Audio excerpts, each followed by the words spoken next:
Bueno, pues muchas gracias. Veo que al final voy a tener que ser yo el que inaugure este acto porque el profesor Espinosa ha debido tener algún problema técnico. Bien, intentaré ajustarme a los 40 minutos que me habéis dicho, ¿de acuerdo? En primer lugar, pues quisiera agradecer a la Universidad Autónoma del Estado de México su nueva invitación para participar en este seminario internacional dedicado a analizar el tránsito del pesimismo de Schopenhauer al vitalismo de Nietzsche. También quería saludar al profesor Ricardo Espinoza Lolas, al que conozco desde hace tiempo por sus magníficos trabajos en torno a Zubiri. Es para mí un honor compartir esta sesión con él, pues estoy seguro de que su aportación al seminario me va a resultar extremadamente provechosa. Bueno, yo he titulado mi exposición El vitalismo estético de Nietzsche, una superación del pesimismo. En mi intervención voy a describir primero lo que llamo el vitalismo estético de Nietzsche y su crítica al pesimismo, para luego al final exponer mis dudas acerca de que dicho vitalismo suponga una auténtica superación del pesimismo. La filosofía de Nietzsche es un vitalismo, es decir, una filosofía que hace de la vida la fuerza primigenia o energía fundamental que se encuentra en constante devenir y transformación. Para Nietzsche, la vida es una potencia cruel y destructiva, pero también fuente de un potente impulso creador. Es importante precisar que en la filosofía nietzscheana, la vida no se identifica con un simple mecanismo biológico, sino que incluye todas las manifestaciones de la realidad, tanto naturales como humanas, incluyendo el arte, el Estado, la religión o la propia filosofía, que para Nietzsche es siempre expresión de la vitalidad, pujante o debilitada del filósofo que la ha creado. Conforme a lo dicho, la vida se convierte para Nietzsche en el criterio de valor supremo. Por eso él distingue entre vida ascendente, es decir, una vida potente, elevada, creadora, y vida decadente, caracterizada por la reactividad, la pérdida de fuerza, de energía y vigor. Pues bien, arrancando de estos presupuestos vitalistas, Nietzsche lleva a cabo una crítica radical de la cultura occidental, que a su juicio se encuentra en decadencia porque desde sus inicios en Grecia ha adoptado una actitud excesivamente intelectual, obsesivamente anclada en principios y conceptos abstractos, que resulta hostil al devenir de la vida. Aunque cabe especular que esta deriva abstracta ya se encontraba en lo que Nietzsche llama el egipticismo, característico de civilizaciones anteriores a la griega, él centra su análisis en la cultura helena, ya que esta es la que él, por su formación como filólogo, conocía mejor.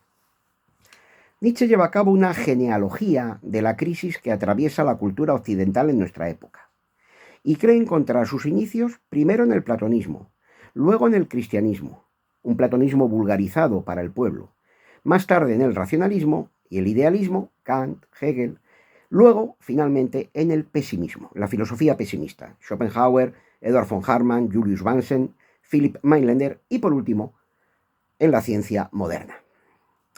En el nacimiento de la tragedia desde el espíritu de la música, titulado a partir de 1886 El nacimiento de la tragedia o Grecia y el pesimismo, Nietzsche, influido por la estética wagneriana, la filosofía de Schopenhauer, del que por aquel tiempo era un partidario casi antipático, como dice la filósofa austriaca Helene von Druskowitz, así le calificaban cuando lo conoció, ¿no?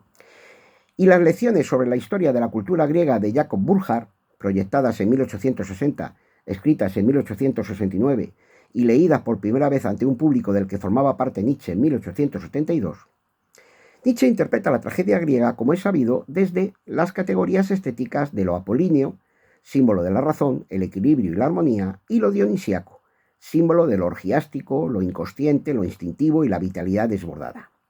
Hay que decir que entre las fuentes inspiradoras de esta dualidad de conceptos estéticos nietzscheanos se encuentra el antagonismo que había establecido Eduard von Hartmann en su Filosofía de lo inconsciente, publicada en 1869 y leída, como no, por Nietzsche, entre los dos principios que se agitan en el seno de lo absoluto inconsciente, y de cuyo conflicto surge el doloroso proceso de lo real, a saber, la representación, Vorstellung, equivalente riguroso de lo apolíneo, y la voluntad, Wille, cuya violenta y cruel irracionalidad va a identificar Nietzsche con lo dionisíaco.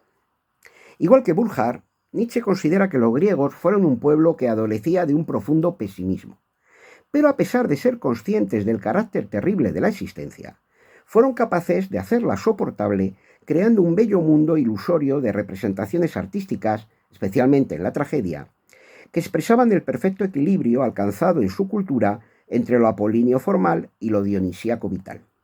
Lo ideal y lo real, el cielo y la tierra, no se hallaban separados en el arte trágico griego, sino que unidos formaban un círculo eterno.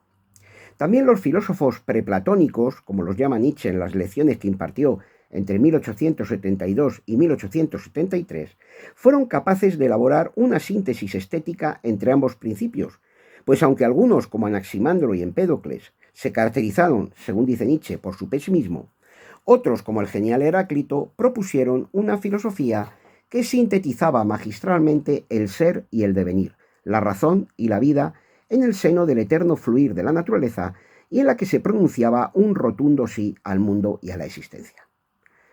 Para Nietzsche, Sócrates en filosofía y Eurípides en el ámbito teatral fueron quienes pusieron fin al bello equilibrio trágico, poniendo en entredicho el valor de la vida al promover una desmesurada potenciación de la lógica, la dialéctica y la razón, es decir, Apolo, frente a la vida, esto es, Dionisos.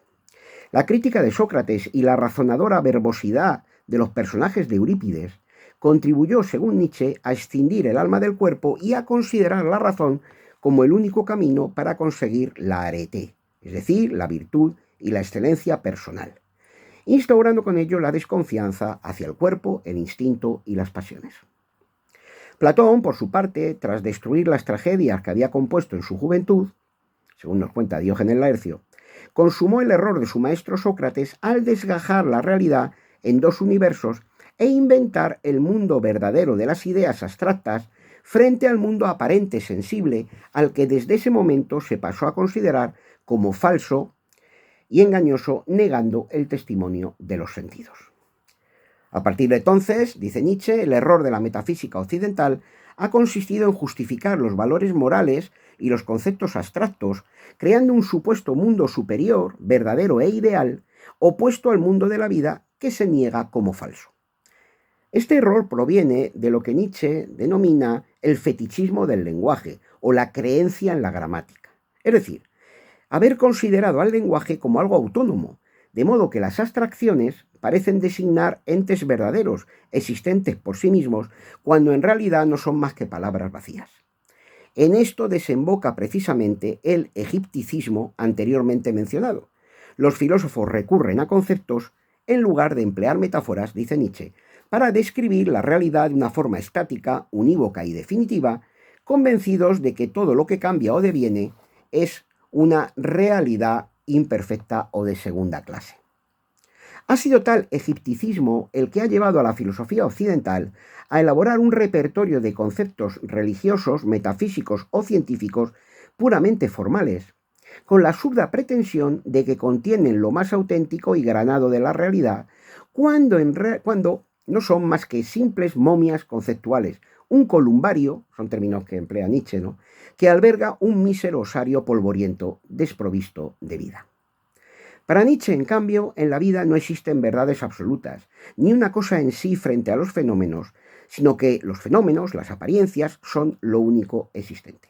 La teoría de la verdad que él propone es, por tanto, un perspectivismo, que considera verdaderas aquellas perspectivas, apariencias o interpretaciones que permiten potenciar o aumentar el valor de la vida y falsas las que le restan potencia y vigor. La consecuencia de esta teoría, que se inspira directamente en la sofística, en Maquiavelo y en el pesimista Leopardi, el poeta pesimista Leopardi, que consideraba la ilusión como esencial para la dinámica de la vida, es que la mentira, el error y la ilusión resultan, según Nietzsche, indispensables para mantener la vida, mientras que la voluntad de conocer la verdad a toda costa puede encerrar, como afirma Nietzsche en el parágrafo 344 de la Gaia Ciencia, una voluntad de muerte letal para la vida. Ni qué decir tiene que la idea de voluntad de muerte la recoge seguramente Nietzsche, resignificándola del filósofo pesimista Philipp Mailänder, cuya filosofía de la redención había leído en 1876. Así pues, la metafísica, la religión y la ciencia, así como el mundo verdadero que ellas postulan, son errores, engaños, ilusiones del lenguaje. pero se trata de engaños ineludibles. El hombre, temeroso ante un mundo hostil, se vio obligado a detener el devenir, el cambio, para sobrevivir, fijándolo en conceptos lingüísticos como sustancia, ser, forma, idea, número, espacio, tiempo. Pero Nietzsche deja bien claro que estos conceptos abstractos no son otra cosa, como hemos dicho, que metáforas dotadas de utilidad vital, por lo que una vez cumplida su función, tales metáforas tienen que ser desechadas y sustituidas por otras más ajustadas al devenir. Sin embargo, en la cultura occidental ha sucedido justo lo contrario. Han sido esos conceptos abstractos los que se han venido considerando como la auténtica realidad, la verdad absoluta, que gravita con su peso abrumador sobre el engañoso mundo de la vida. Y el resultado ha sido la negación de la vida por parte de la razón abstracta, negación que se ha expresado mediante el triunfo del sacerdote primero, del filósofo, especialmente del filósofo pesimista después, y del científico en la actualidad. Pero el terreno donde se ha producido, según Nietzsche, de un modo más intenso, la negación pesimista de la vida, es el terreno de la moral y la religión.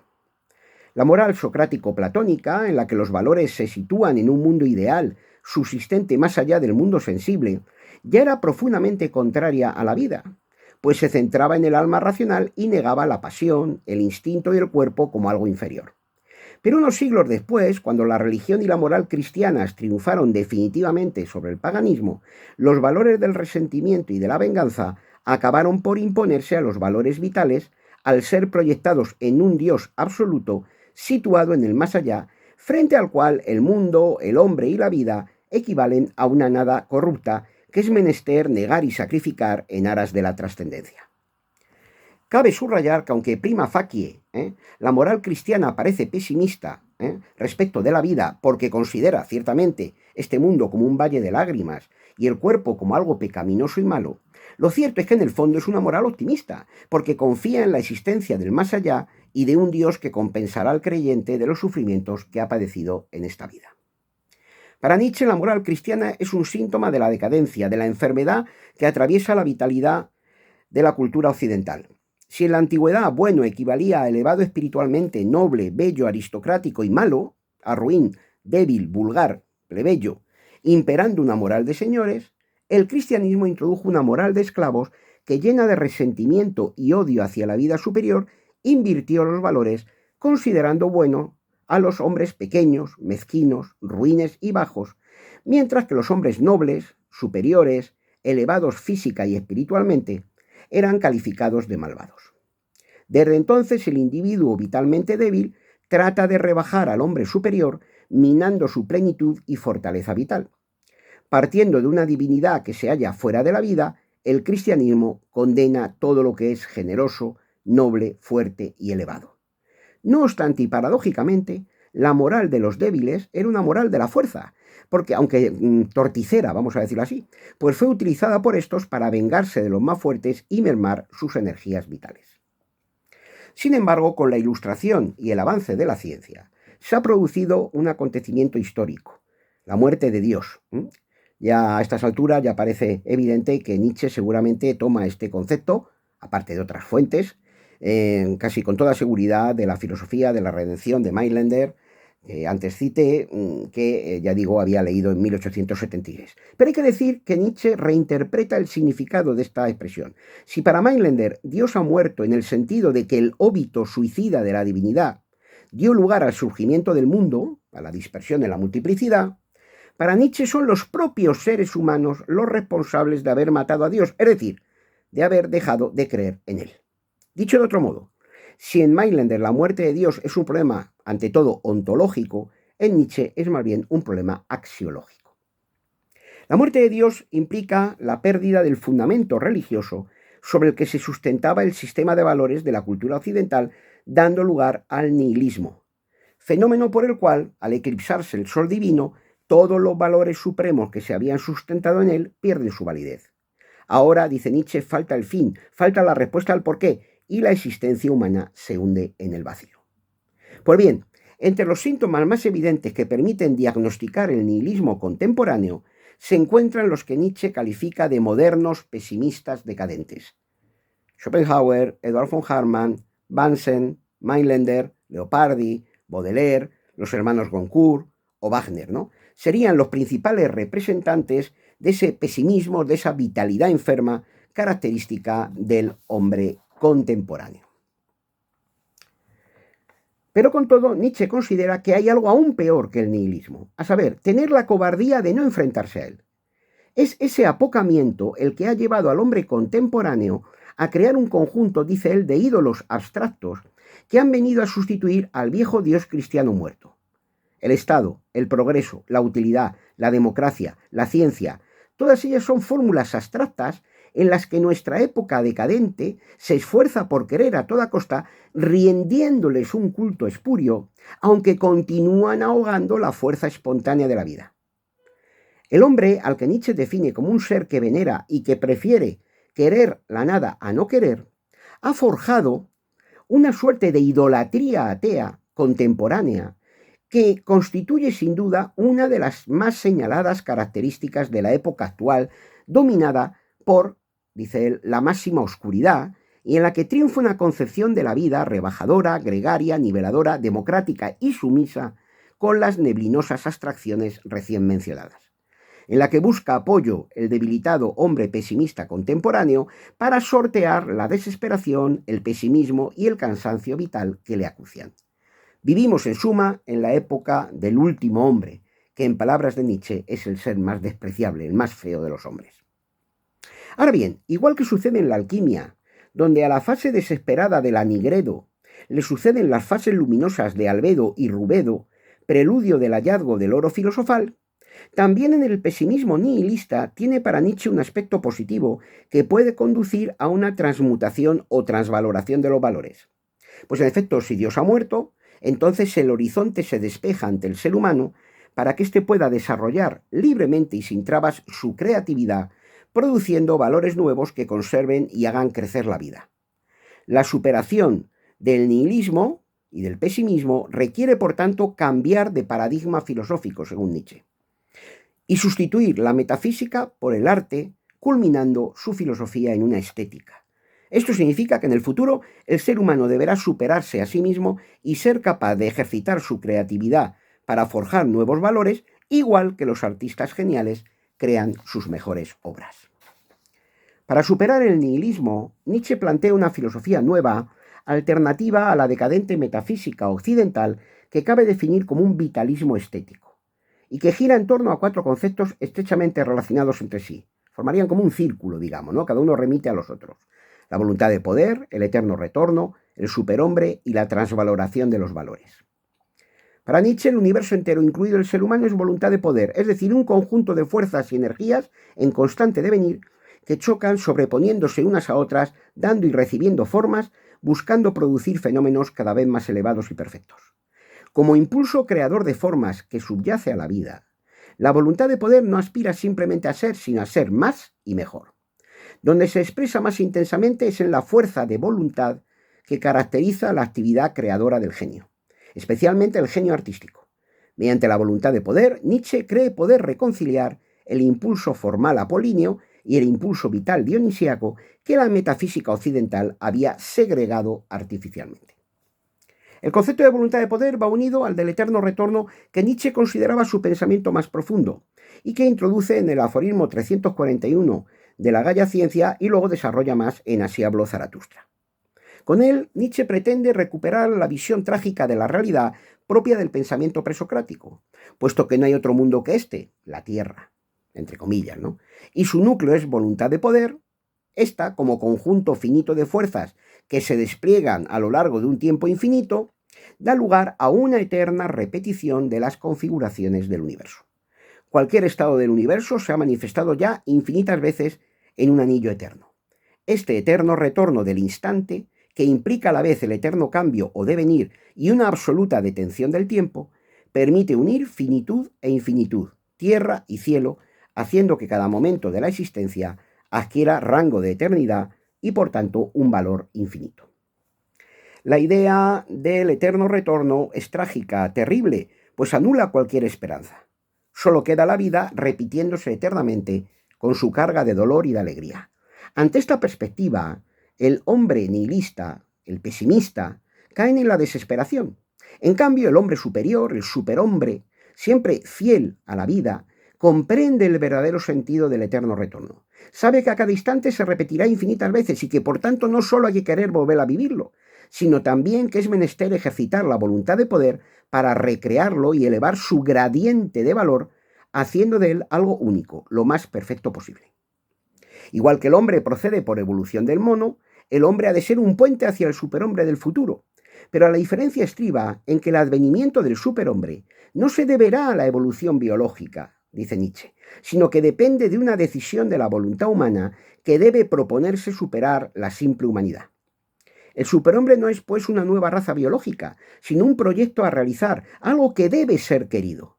Es aquel espíritu libre que, habiendo roto con cualquier tipo de trasmundo metafísico, ha logrado superar las 3 transformaciones del espíritu que se describen en Así habló Zaratustra: libre del peso de la religión, la moral y la metafísica, camello. El superhombre busca audazmente el conocimiento, león, para finalmente asemejarse a un niño cuyas acciones fluyen de su voluntad espontáneamente y más allá del bien y del mal, sin estar sometidas a ninguna restricción moral ajena a él mismo. El superhombre, habiendo aceptado el pensamiento trágico del eterno retorno, supera el pesimismo y dice sí a la existencia. No cree en la igualdad ni en las fórmulas que rebajan el poder de la vida, sino que ama al hombre y al mundo como un lugar donde ensayar continuamente formas vitales cada vez más valiosas, elevadas y bellas. Además, como filósofo artista del futuro, ha de practicar, dice Nietzsche, un nihilismo activo, derribando a martillazos los ídolos que obstaculizan el desarrollo de la vida, que antes he mencionado, para llevar a cabo una transvaloración de todos los valores vigentes ya caducos que habrán de ser sustituidos por nuevos valores capaces de potenciar la vida al infinito.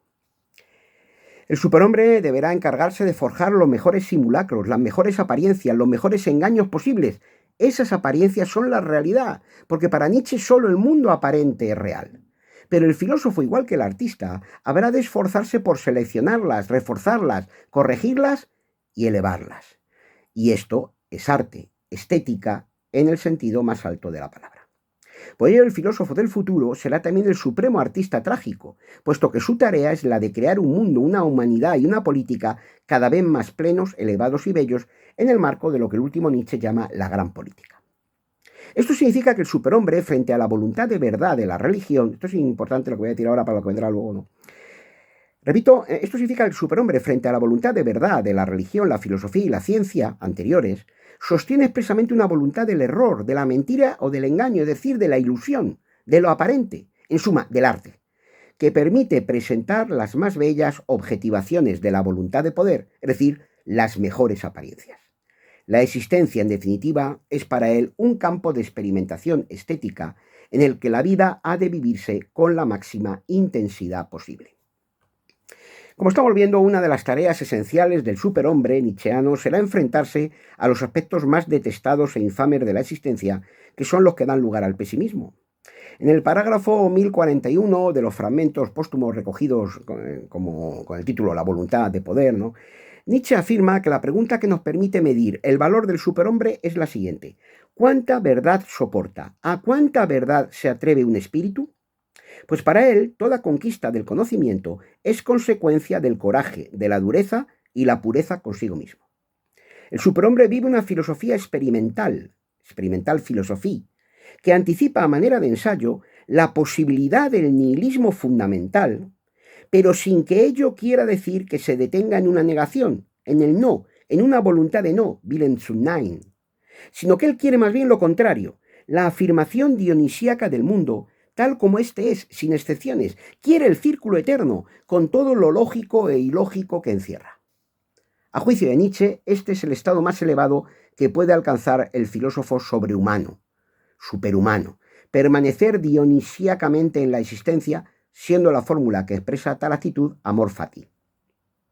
Por otra parte, en el parágrafo 1020, de la voluntad de poder, de esos fragmentos, ya digo, póstumos recogidos con ese título, Nietzsche distingue las siguientes clases de pesimismo.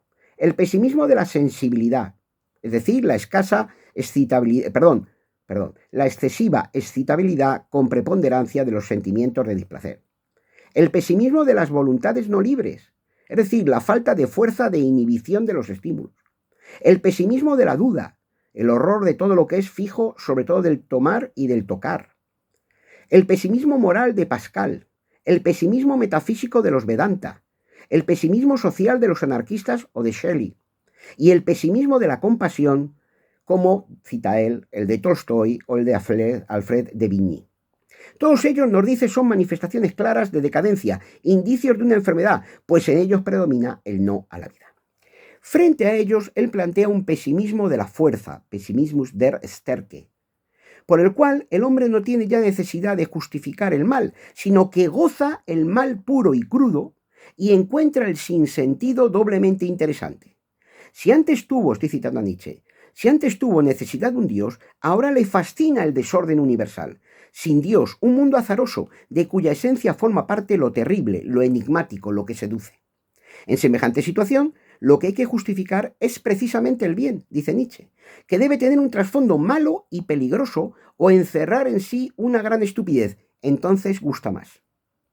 Es curioso esto que digo ahora, ¿no? Nietzsche añade en relación con este pesimismo de la fuerza que, cito literalmente, una moralidad y una doctrina pesimistas, un nihilismo estático, pueden en ciertas circunstancias ser indispensables precisamente al filósofo, en calidad de una potente presión y de un martillo con que despedazar razas degeneradas y moribundas y quitarlas de en medio para abrir el camino a un nuevo orden de vida o inspirar el deseo del fin a lo que degenera y sucumbe.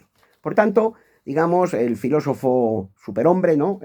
Debe de practicar cierto pesimismo, pero digamos un pesimismo que se traduzca en un nihilismo destructivo de aquellos que son incapaces de enfrentarse a ese pesimismo, ¿no? El pesimismo de la fuerza debe de eliminar a esos sujetos decadentes, ¿no? Debe de quitarlas del medio, es la expresión literal que emplea Nietzsche. Sorprendentemente, este pesimismo de la fuerza que nos propone Nietzsche, esto es curiosísimo, ¿no? Termina, y estoy citándole a él, termina con una teodicea, o sea, con una absoluta afirmación del mundo, pero por las mismas razones por las que una vez se negara el mundo, y por consiguiente termina concibiendo este mundo como el más alto ideal posible, efectivamente realizado. Si Leibniz o Pope habían afirmado en el siglo XVIII que todo está bien, porque el mundo es una obra divina, ahora Nietzsche afirma que todo está bien y puede estar aún mejor y ser más bello simple y llanamente porque, una vez muerto Dios, la vida es maravillosa y el hombre puede hacerla aún más bella si sabe configurarla artísticamente. En suma, lo que nos propone Nietzsche es literalmente una teodicea atea y vitalista, una teodicea sin Dios. Vemos aquí cómo su filosofía se encierra en círculos sobre sí misma, pues ya en el nacimiento de la tragedia, en los parágrafos 5 y 24, Nietzsche había afirmado que sólo como fenómeno estético están eternamente justificados la existencia y el mundo.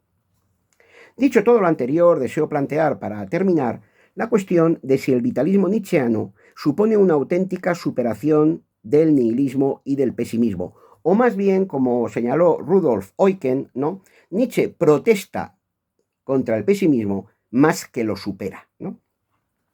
No voy a entrar en el análisis de la conocida tesis heideggeriana según la cual el discurso de Nietzsche, en vez de una superación, constituye más bien la culminación de la metafísica de la subjetividad moderna y del nihilismo, pues la voluntad de poder del sujeto unida a la técnica equivalen a la perfecta realización del eterno retorno de lo mismo y a una extrema manipulación humanista del ente que contribuyen a acentuar el olvido del ser y a dar motivos más que suficientes para ser pesimistas acerca de nuestro futuro.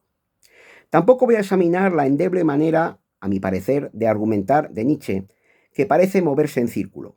Si la vida es buena, hay que afirmarla. Ahora bien, la vida es buena, por tanto hay que afirmarla.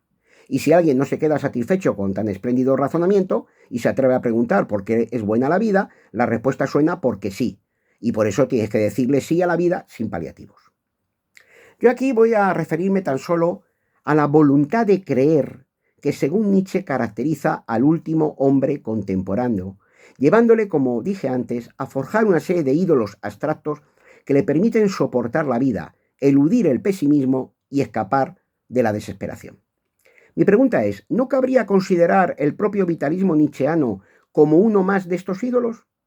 Muerto Dios, Nietzsche nos dice que solo nos queda creer en la vida y en la capacidad de la voluntad de poder del sujeto para crear valores que la recreen, convirtiéndola en una obra de arte. Muy bien. Pero ¿no supone precisamente dicha creencia una muestra de debilidad por parte del superhombre nietzscheano, desde el momento en que éste no parece ser capaz de soportar la idea de que a lo mejor ni siquiera como fenómeno estético están eternamente justificados la existencia y el mundo, y de que quizás en la mayoría de los seres la vida casi nunca busca superarse, sino simplemente adaptarse, perpetuarse y, como solemos decir aquí en España, ir tirando? En otras palabras, ¿no sería el vitalismo el último ídolo al que se aferra Nietzsche para evitar hacer frente de una vez por todas al pesimismo absoluto? Si esto es así, entonces la apología de la voluntad dionisíaca y la afirmación de la vida a cualquier precio pondrían de manifiesto que el espíritu de Nietzsche, según su propio criterio de valor, fue débil, no fue capaz de soportar la máxima dosis de verdad y se vio obligado a buscar consuelo en la afirmación y repetición de este mundo, diciendo sí a su miseria en vez de tener el coraje de negarlo de una vez por todas. Pues ¿por qué decir sí al mundo y someterse a su tiranía en vez de alzarse contra él y retarlo con nuestra más rotunda negación? ¿No implica una gran negación del mundo, para emplear la conocida expresión de Marcuse, de Herbert Marcuse, no Ludwig Marcuse, ¿no? Más valentía y fuerza que decirle amén y aceptarlo tal como es? ¿De verdad hay más fuerza y valor en afirmar que en negar? Si, como sentencia el propio Nietzsche, la fortaleza de un espíritu se mide justamente por la cantidad de verdad que éste puede soportar, o dicho con más claridad, por el grado en que necesita que la verdad quede diluida, son expresiones suyas, ¿no? Diluida, encubierta, edulcorada, amortiguada, falseada, parece que su espíritu necesitó que la verdad quedase bien diluida, encubierta, edulcorada, amortiguada y falseada por el tinglado de conceptos que él nos ofrece: voluntad de poder, eterno retorno, superhombre o transvaloración de los valores, que serían el nuevo credo ateo con el que el filósofo germano sustituye al difunto credo cristiano. Por lo demás, los conceptos centrales de la filosofía nietzscheana, a la luz de la experiencia acumulada desde su muerte en 1900 hasta hoy, resultan más que cuestionables. ¿Por qué la voluntad ha de ser de poder, lo que introduce un componente impositivo bastante sospechoso, y no de renunciar a ejercer el poder, como propone el pesimismo filosófico, algo más comprensivo con el sufrimiento que el ejercicio del poder causa? ¿Por qué ha de interpretarse el mundo a partir del eterno retorno, es decir, como el propio Nietzsche dice, a partir del principio de conservación de la energía, cuando la termodinámica moderna hace hincapié más bien en la entropía, la flecha del tiempo y la muerte térmica del universo, coincidiendo con los planteamientos de algunos filósofos pesimistas como Mailander?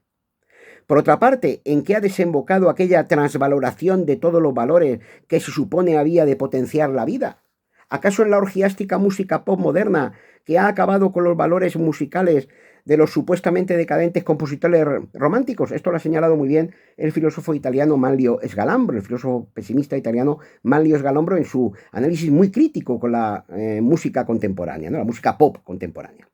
¿De verdad crean nuevos valores vitales y afirman la vida las turbas que danzan dionisíacamente en nuestras pistas de baile o los cuerpos vigoréxicos torneados por los anabolizantes y el culturismo? ¿Constituyen realmente el arte plástico y la pintura contemporánea una alternativa vitalista al arte y la música supuestamente decadentes creados por los caquéxicos artistas del pasado? ¿Cabe considerar las contorsiones histéricas de los rockeros y de los performers una potente manifestación de fuerza vital? Pasando al superhombre del futuro, ¿suponen Superman o los héroes Marvel una caricatura del superhombre, como yo y cualquiera que razone un poco puede pensar? ¿O su expresión más acertada, habida cuenta de que es lo más parecido a él que hasta ahora hemos sido capaces de crear? ¿Expresa el proyecto transhumanista una concreción adecuada del ideal del superhombre, toda vez que propone sustituir al ser humano por una versión expandida y potenciada del mismo? Yo no sé si a lo mejor lo hay, pero yo no sé si hay un estudio dedicado a ver hasta qué punto las tesis nietzscheanas pueden estar detrás de los delirios transhumanistas. ¿No representa la idolatría que empieza a suscitar la inteligencia artificial, que algunos transhumanistas casi divinizan, una versión digitalizada de Dios, ahora resucitado tecnológicamente? ¿Constituye el optimismo de autoayuda que nos invita a pensar positivamente y a decir sí a nuestra vida por miserable que ésta sea, el mejor modo de hacer frente al aumento exponencial de las patologías mentales causadas por la sensación de absurdo vital que acomete cada vez a más personas, especialmente a muchos jóvenes? Personalmente creo que cuanto más examina uno la alternativa al pesimismo elaborada por Nietzsche, más evidente resulta su fracaso a la hora de hacernos soportable el peso de una existencia cuya penuria resulta casi siempre injustificable, por mucho que su vitalismo estético se esfuerce en maquillarla para hacer de esa existencia, de esa vida, un bonito fenómeno estético. A Nietzsche, en fin, voy acabando, parece haberle faltado ese sano aprendizaje de la duda, que según Cioran es la única higiene posible del espíritu. Nos dice, voy a citar algunos fragmentos de sus ejercicios negativos de Cioran, ¿no? Si, como dice el filósofo rumano, todo filósofo que aborde las cosas con un trasfondo de esperanza se descalifica para siempre, entonces Nietzsche debe quedar desacreditado. Para Cioran, una filosofía de la muerte debería ser el desenlace natural de una filosofía de la vida, porque la vida ha sido asesinada, dice él, por el vitalismo, por la doctrina que la convertía en absoluto. El frenesí de Nietzsche la ha desgastado a fuerza de saltarla. La voluntad de poder y el impulso vital eran demasiado positivos, dice Cioran, para reflejar el equívoco esencial de la realidad vital. La vida transformada en un único principio explicativo no explica casi nada, dice Cioran, ¿no?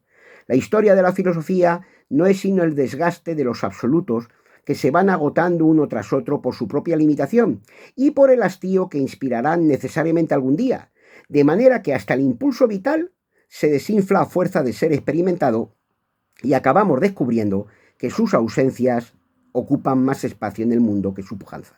Y termina diciendo Cioran, y es que todo principio meticulosamente analizado o simplemente vivido se desvanece como un fantasma o se convierte en una nulidad. Y eso le pasaría, según él, al vitalismo nietzscheano.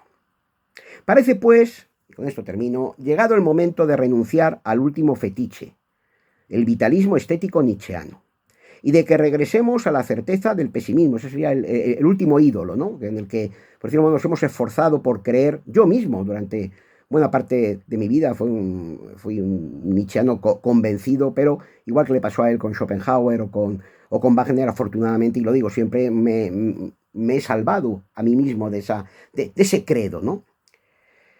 Parece, por tanto, digo, llegado el momento de renunciar al último fetiche, al último ídolo, el vitalismo estético nietzscheano, y de que regresemos a la certeza del pesimismo. Una filosofía, por lo demás, valiente, que nunca ha eludido enfrentarse a lo que Nicolai Hartmann, no Eduard von Hartmann, llamaba la dureza de lo real. Ha sonado la hora, quizá postrera, de afrontar de una vez por todas y cara a cara la verdad acerca de la vida, que, como afirmaba un pensador español del siglo XVII, Miguel de Mañara, en su llamado Discurso de la Verdad, que es de 1671, no es otra que la muerte. Y de que lo hagamos completamente desengañados, dejando de lado cualquier ídolo espurio, incluidos la voluntad de poder o el superhombre, y negándonos con firmeza a seguir dando pábulo a la absurda rueda de la existencia. A mí me parece, en definitiva, que solo un pesimismo absoluto, que tiene arrestos para decir no con todas sus fuerzas a este mundo pésimo, y no el frívolo vitalismo estético de Nietzsche, constituiría el genuino pesimismo de la fuerza. Muchas gracias.